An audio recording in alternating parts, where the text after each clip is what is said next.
And I'm also really sick of seeing video after video of black Americans beating up non-black citizens. I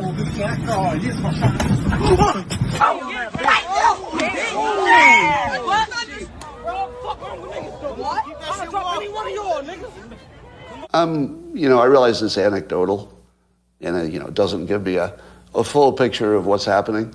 But every damn day I look on social media and there's some black person beating the shit out of some white person. I'm kind of over it. I'm over it.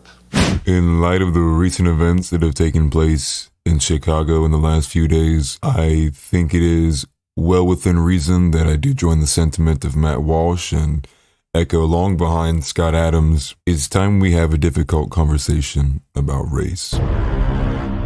Many clips have been circulating the internet with the hellscape that was Chicago in the last few days. None really do them justice besides this 90-second one from Nick Sortor.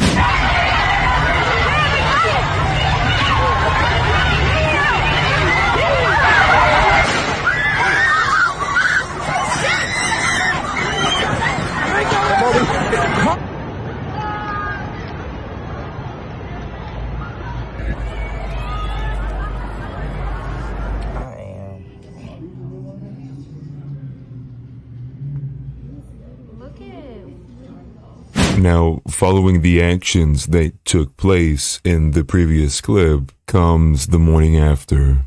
And detailing the events of the morning after is an unfortunate mother who ended up at a Walmart. And we're going to listen to see what she has to say about what she saw that morning. Look at this. Can't even get no fucking food for my kids, G. Look at this. Came in the store to try to buy something because I'm not a thief. Look at this. Babies need milk. Can't even get nothing for my kids, bro. I feel like an animal, and black people made me feel like an animal.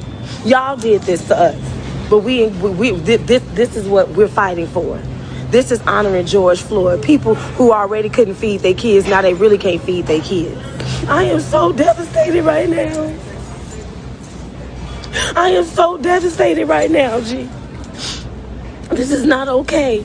For us to have to live like this, we do stupid shit like this all the time, and we so black proud. We so black and proud that we ain't gonna never be honest and be real about what's really going on. Y'all are so wrong for this. You came in your neighborhood and fucked up your shit, and ain't nobody gonna turn me into no animal or make me feel like a thief.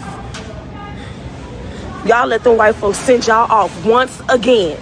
The one thing she did say that I thought was indeed curious was, you let white people get you off this way again, or send you off like this again. I'm paraphrasing. I mean, I do kind of agree with that. Although at the same time, I don't agree that it's white people's fault. I agree that the majority of those who are beholden to the race sword, which sets the fire to the discussion and political discourse around the nation, is wielded by white liberals. In fact, on the ground, at the grassroots level, it is majority white liberal women who just consistently seek to perpetuate these gaslight toxic environments to no end. And we see what the end result is, which is just blatant brutality, violence, and savagery. It asks the question, what is the goal here? Now, to piggyback off of the video we literally just saw, there is a black father who chimed in to give his reasoning on why these things are taking place. Y'all did this to us. What you're witnessing is our chickens come home to roost. Those people are the end result of the baby mama culture when they kick the man out of the house. No discipline, no structure, just take whatever they want, do whatever they want, and they don't care who gets hurt. That's the problem with the baby mama culture. That's what we're fighting against. So he points his reticle at baby mama culture, as he calls it. How we doing? Is that how we doing? And I gotta say, I agree that is a huge component of what is taking place. No real father figures in the home. The unfortunate aspect is that although I believe this is a core root of what the issue is, I don't believe it covers everything of what causes these situations to aspire in the first place. as such, I don't believe baby mama culture inspires the George Floyd riots, but I think it opens the avenue for them to be much, much more probable than they should be. But I'm presenting this all to you in this timeline in this way because it has gotten to the point in which it is now affecting. Let me retry that. I guess the best way to put this is that it is now affecting white people on a scale in which we feel that people are experiencing what would normally be considered hate crimes or people being targeted based on the color of their skin. And when it goes one way, it's national mainstream media news. And when it's the other way, it's never seen and denied almost outright that it even happens or is even physically possible. Now, I'm going to highlight this in the light of two extremely recent events, which if you haven't seen will probably engage you to feel some kind of anger or frustration because it is a targeted attack.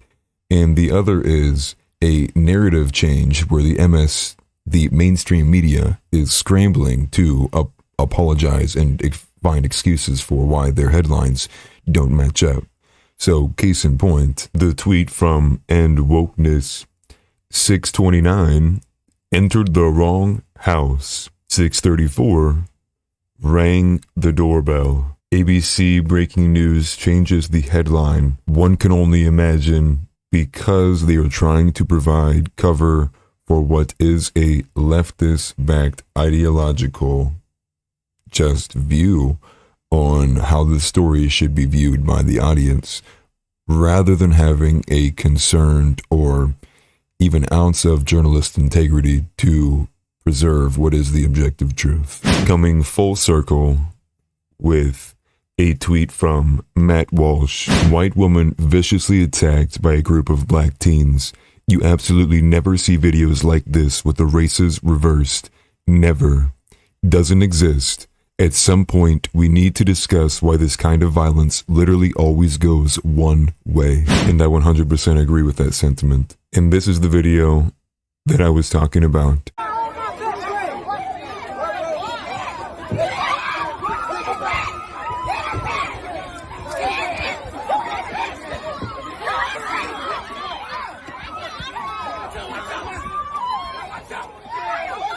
And the reason why the previous story was important was the mainstream media is in an absolute scramble to provide national news coverage for a young black juvenile who has been shot and killed by a white male. But what they won't tell you is the white woman who was surrounded by a mob of black teens who was then beaten senselessly. To maybe more broadly conclude this video, I've gotten to a point in which I no longer wish to tell my eyes they deceive me, and it's rough when even your own friends you went to college with deny the existence of such timelines or videos when the opposing videos don't exist. So to wrap everything up, this is extremely disheartening. We do need an uncomfortable conversation about race. The only answer, I guess, or the only question, the only question remains is, will the conversation be heard, or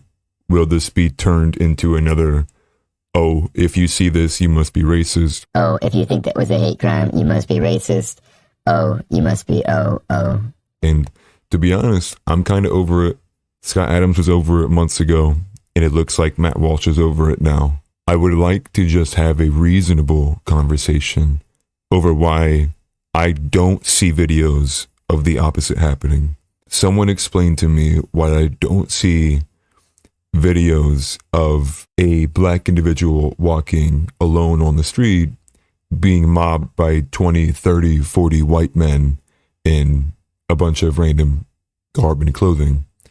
Explain to me why I don't see videos of large groups of white men jumping on counters at McDonald's and Burger Kings. Maybe you have an answer for me. Maybe the algorithm has just beaten me so bad to a point where I'll never be able to see that stuff and it blatantly exists and I just can't click on it for some reason. Or maybe you're going to find yourself thinking, yes, why is that the case? I'll leave you with that.